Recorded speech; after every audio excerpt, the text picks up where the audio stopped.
고난주간 아침 경건의 마지막 날 주님께 함께 예배드립니다. 오늘 우리에게 주시는 말씀은 마태복음 27장 57절부터 66절까지의 말씀입니다.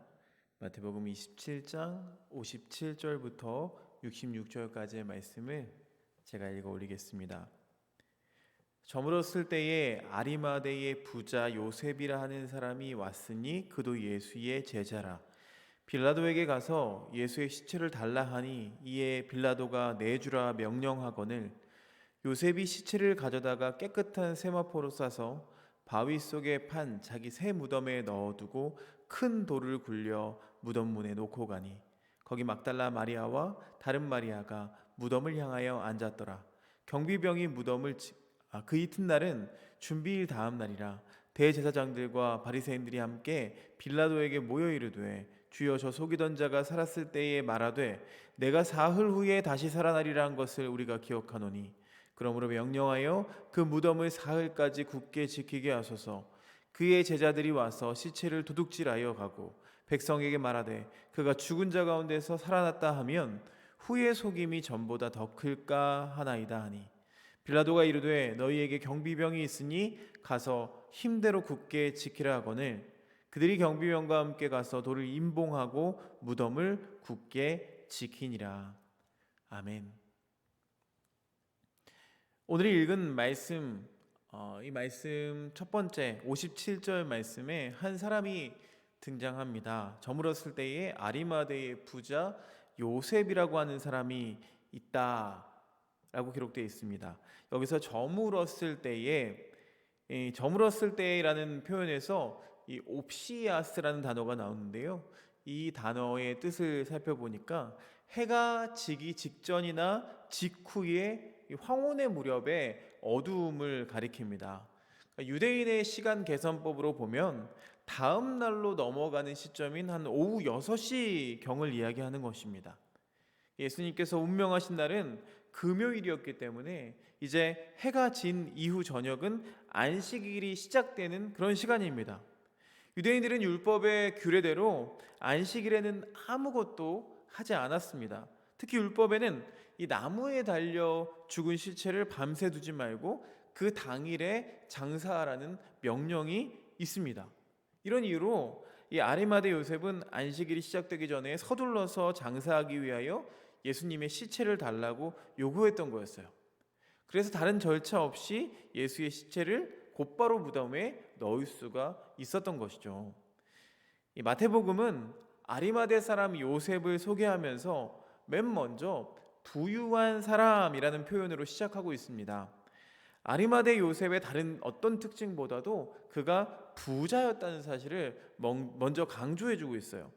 그러니까 다른 복음서랑 좀 비교해 보면 다른 복음서들은 아리마대 요셉을 사내들인의 공회원이며 하나님의 나라를 기다리는 자이며 선하고 의로운 자라고 소개하고 있는데 부자라고 표현한 곳은 이 마태복음 외에 그 어디에도 없습니다. 그런데 오직 마태복음만이 이 아리마대 요셉을 부자로 소개하고 있고 부자라는 사실을 강조해서 표현하고 있어요. 이런 이유는 구약성경 이사야서 53장 9절에 그 묘실이 부자와 함께 되었도다 라고 나온 어떤 그 예언의 성취를 염두에 두고 쓴 것으로 볼 수가 있습니다. 또 58절 말씀 보니까 빌라도에게 가서 예수의 시체를 달라 하니 이에 빌라도가 내주라 명령하거늘 이 아리마대 요셉이 빌라도에게 가서 예수님의 시신을 내어달라고 청하였다. 그러니까 빌라도가 바로 그 말을 듣자마자 내주라고 명령하죠. 57절에 보니까요 아리마대 요셉은 예수의 제자라고 표현되어 있죠. 예수를 적대시하던 유대 종교 지도자들을 의식해서 내가 예수님의 제자라는 사실을 숨겼던 사람이었습니다. 그러나 이제 빌라도에게 예수님의 시체를 달라고 요구하는 이 일에 있어서는 아주 매우 당당하게 자신이 예수의 제자임을 드러냅니다. 이 모습이 예수님이 살아계실 때는 목숨까지 걸고 지키겠다라고 다짐했지만 막상 예수님이 죽자 그를 버린 예수님의 12제자의 모습과는 상반되는 모습을 보여줍니다. 이제 이 예수님의 시신을 요셉이 가져다가 깨끗한 세마포로 싸고 바위를 뚫어서 만든 자기 새 무덤에 모신 다음에 무덤 문에다가 큰 돌을 굴려놓고 갑니다. 보통 이 십자가 처형을 당한 시신은 기껏해야 그냥 공동묘지에 묻힐 수 있는, 그러니까 불명예스럽게 묻힐 수밖에 없었지만, 요셉은 이 예수님을 자기의 새 무덤에 장사 지냄으로 인해서 자신이 예수님을 따르는 제자임을 보여주었습니다. 61절 말씀에 보면 또 다른 인물이 등장하죠. 거기 막달라 마리아와 다른 마리아가 무덤을 향하여 앉았더라. 이어서 보니까 그 무덤 맞은편에 막달라 마리아랑 다른 마리아가 앉아 있었다라고 기록되어 있습니다. 이 여자들의 행적을 기록하고 있는 이유는 그동안 독자들에게 주목받던 예수님의 제자들은 예수님의 위기에 봉착하자 모두 그 곁을 다 떠나갔지만, 오히려 전혀 주목받지 못했던 그녀들이 끝까지 남아서 예수님의 장사된 모습을 지켜본 사실을 통해서 참된 제자의 모습을 드러내주기 위해서 이런 표현들을 사용했습니다. 더불어 이들은 예수님의 부활을 처음으로 목격한 자들이 됩니다. 62절 말씀 보면은요, 그 이튿날 준비일 다음 날이라 라는 표현이 나와 있습니다. 이튿날, 곧 준비일 다음 날에 대제사장들과 바리새파 사람들이 빌라도에게 몰려가서, 여기서 준비일이라는 말이 나오는데 안식일이나 유월절에 대한 준비를 하는 그 전날로서 준비일을 이야기하고 있습니다. 마침 예수님께서 이 순환 받으신 그 해는 유월절과 안식일이 겹쳤어요. 이 준비일이 있는 이유는 유대인들은 이 유월절이나 안식일에는 아무것도 하지 않았기 때문에 그 전날에 필요한 모든 것을 미리 해둔 데서 유래된 표현입니다. 그런데 여기서 궁금한 것이, 그렇다면 그 다음 날이면, 준비일 다음 날이면 유월절이나 안식일이라고 표현하면 되는데 굳이 그 표현을 사용하지 않고 예비일 다음 날이라고 표현하고 있는 이유가 무엇일까요?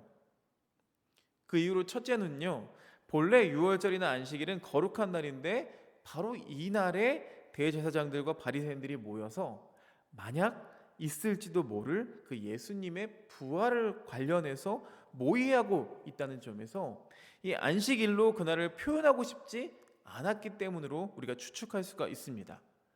그러니까 거룩해야 할 유월절이나 이 안식일이 대제사장들과 바리새인들이 악한 모의로 더럽혀졌다는 거죠.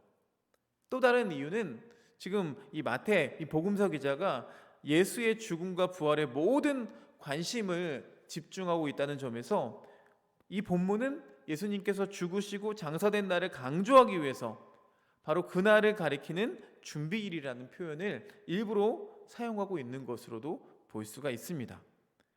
이 안식일이며 유월절이었던 이 날에 회합을 모여서 모임을 갖는 것은 불법이었어요. 또 더욱이 이들이 빌라도의 관정에 들어가는데 이는 유대인들이 유월절과 안식일을 부정하게 만드는 것으로 여겨서 극히 꺼리던 일이었습니다. 예수님을 고발할 때도 이 사람들은 부정을 면하기 위해서 빌라도의 관정에 들어가지를 않았어요.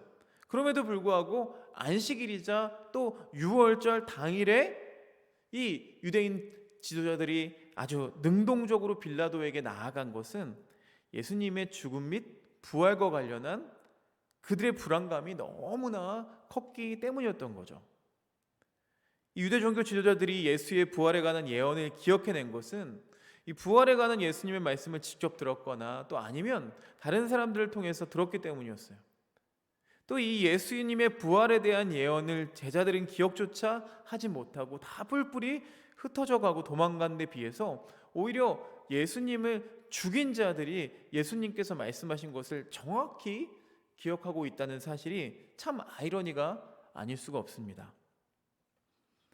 64절 말씀 보니까 이제 사흘째 되는 날까지 무덤을 단단히 지키라고 명령해 주십시오. 혹시 그의 제자들이 와서 시체를 훔쳐가고 백성에게는 그가 죽은 사람들 가운데서 다시 살아났다라고 말할지도 모릅니다. 그러니까 시체를 훔쳐가서 부활했다라고 거짓말할지도 모른다는 거예요. 그렇게 되면 이번의 속임수는 그 처음 것보다도 더 나쁜 영향을 미칠 겁니다 라고 이야기하고 있어요. 이 지도자들이 만약 예수님의 부활의 소문이 퍼진다면 예수님이 살아계셨을 때 생전에 예수님에게 미혹당하던 그 숫자보다 더 많은 사람들이 더 깊이 미혹될 수 있다고 그들 나름대로 판단을 했던 것이었죠.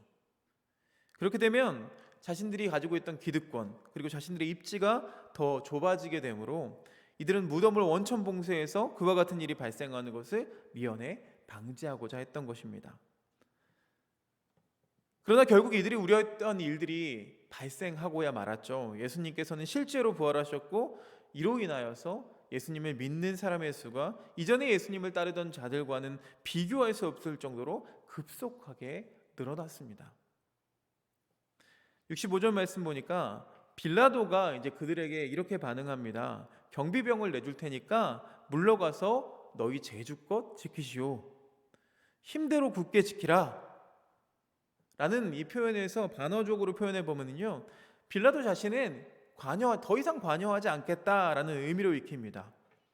그래서 그들이 물러가서 그 돌을 봉인하고 경비병을 그 앞에 두어서 무덤을 단단히 지켰습니다.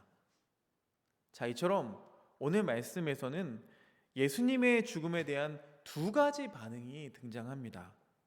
예수님의 죽음을 두고 상반된 두 가지 반응이 나타났어요. 먼저 아리마대 요셉과 같이 그 죽음을 슬퍼하며 존귀하게 여기는 반응이 있습니다. 또 그와는 반대로 아무런 죄책감도 없이 끝까지 예수님의 죽음을 의미 없게 만들려는 반응입니다. 그런데 하나님은 이런 상반된 반응 속에서 이 두 가지 반응 속에서 모두 영광을 받으십니다. 그러니까 방해하는 이들을 통해서도 부활이 더욱더 입증되기 때문에 그래요. 그러나 이 상반된 반응 속에서 우리가 보일 반응은 분명합니다. 예수님의 죽음과 부활을 통해서 생명을 누리는 우리는 예수님의 죽음을 존귀하게 대해야 합니다. 우리는 예수님의 죽음에 대해서 어떤 반응을 보이고 있습니까? 존귀하게 대하고 있습니까? 아니면 오히려 무관심으로 일관하고 있습니까? 예수님의 죽음을 존귀하게 대하고 그로 인해 부활 생명을 누릴 수 있기를 간절히 소망합니다. 예수님께서 우리 죄를 대신해서 죽으셨으나 부활하셔서 그것을 믿는 자들에게 생명을 주시는 것을 믿으시기를 바랍니다. 함께 기도드리겠습니다. 사랑의 하나님, 참 감사합니다. 오늘 부활을 앞두고 있는 이 예비의 날, 우리가 주님 앞에 더욱더 집중하며 주님 앞에 나아가기를 간절히 소망합니다. 두 가지 반응을 봅니다. 주님의 죽음을 귀하게 여기고 그것을 위하여 슬퍼하며 또 장사 지낸 한 무리가 있는 반면에 또한 예수님을 죽이게 했음에도 불구하고 전혀 죄책감을 느끼지 못하고 여전히 그 죽음의 의미를 더럽히려는 그런 무리들의 모습이 보입니다. 주여, 우리는 어떤 모습입니까? 매일 부활이라고 이야기나 하지만 매년마다 찾아오는 이 절기이지만 과연 우리는 어떤 마음으로 이 절기를 맞이하고 있습니까? 주님, 바라기는 우리 마음에 아리마대 요셉과 같이 또 막달라 마리아와 다른 마리아 같이 그 죽음을 귀히 여기고 그 죽음이 우리를 구원하는 죽음임을 기억하며 부활의 기쁜 소식을 기다리는 우리 모두가 될 수 있도록 주님 인도하여 주시옵소서. 예수 그리스도 이름으로 기도드렸사옵나이다. 아멘.